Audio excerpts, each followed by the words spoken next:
I've had a prayer in my mind that goes, God, when I feel worn down by what I can see, help me trust what I cannot. Day by day, teach me to see my struggles through the lens of eternity and to believe that you are working even when I feel weak. Restore my hope and strengthen my faith. Amen. In 2 Corinthians 4, Paul offers a quiet but powerful reminder. Therefore, do not lose heart.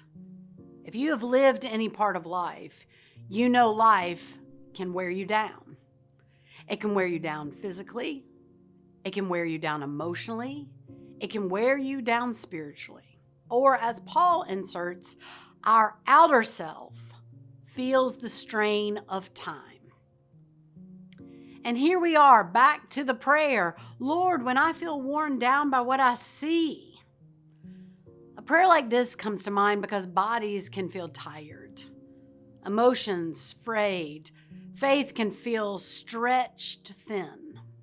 Paul here in this second letter to the Corinthians points us to a quiet, ongoing miracle. The inner life is being renewed day by day.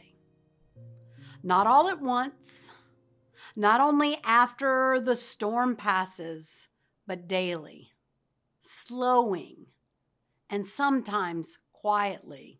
I'm going to say that again. Slowly and sometimes quietly.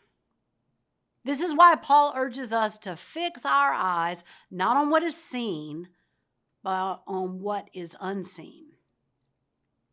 I recently heard someone refer to times when you are being called to deep inward work as a chrysalis time.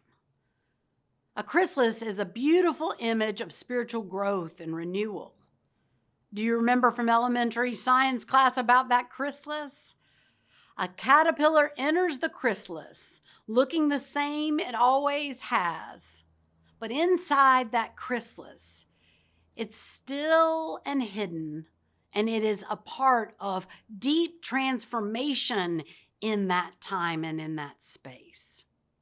When it emerges from the chrysalis, it is no longer what it was before.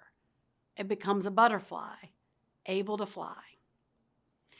Spiritually, a chrysalis represents a season when God calls us to pause, slow down, and be changed.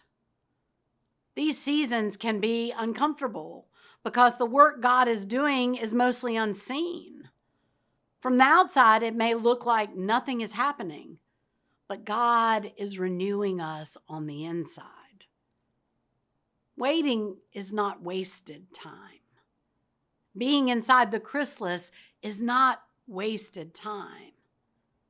That prayer again, renew my heart day by day. God is always doing a new thing. This brass cross was a Christmas gift from a dear friend.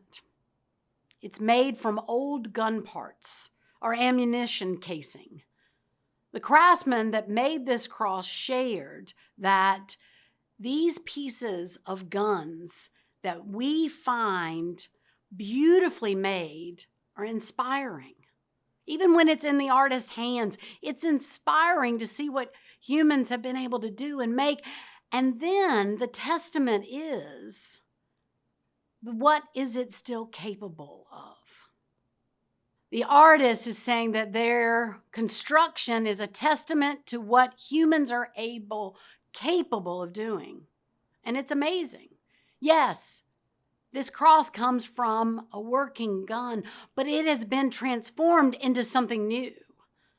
The artist that made it invites whoever is receiving it to receive this cross, to wear it, and envision a transformed society.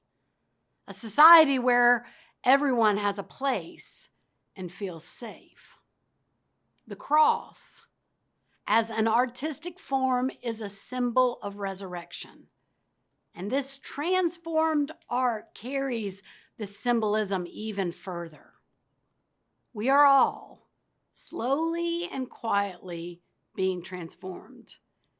We are beautifully made, and we are being renewed because God is making all things new. Renewal for us at the artist's hands, the artist for us being the triune God, the three-in-one God as our creator, redeemer, and sustainer.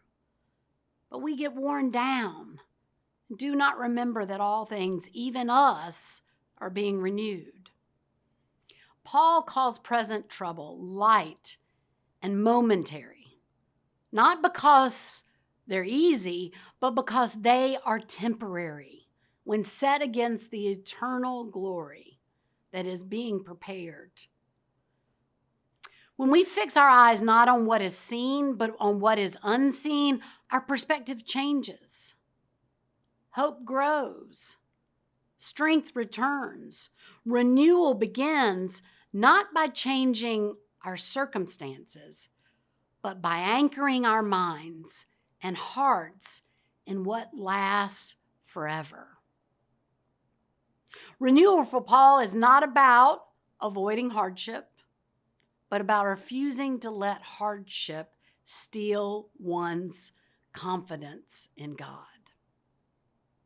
Paul knew that trials don't just attack the body or circumstances, they target the inner life, the life of faith and trust in God that we are called to be in every day. By saying, along with Paul, we do not lose heart. We acknowledge that even when suffering is real and fear is present, believers can remain spiritually resolute. The outer self may be wasting away, but the inner self can and will be renewed. So this brings us back to prayer, but not the one I started with, but the one that we have offered in this Start Where You Are series here at the Vine UMC. Join me in this prayer. God of renewal, we embark on this new year not seeking reinvention, but longing for honest growth. Free us from the illusions that demand performance and return us to what gives life. Help us to honor the ways you have already nurtured our growth. Strengthen us to rebuild what has been worn down and shape us into people who move with grace. Renew us from the inside out, not through performative resolutions, but through your steady, faithful presence.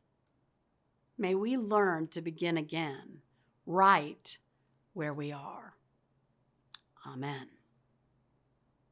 I'm Sean Stanfield. I'm one of the pastors here at the Vine United Methodist Church, and we're just excited that you're with us today. We are a digital church with physical expressions. A physical expression means that we also do what we call branch groups. These are physical groups out in the community where you exist. We want to make sure that you are connected in spaces, and you can either be in home groups, you can be in third spaces like coffee shops or restaurants and those kind of things, because we're not designed to do life alone. So I want to encourage you, say, hey, where do I find a branch group in my area? We would help you with that. Or maybe you're the one that says, I want to start a branch group in my area, and I have people who want to come alongside me. Reach out to us and we will help get you through the training and help guide you and what that would be like. Come and join a branch today.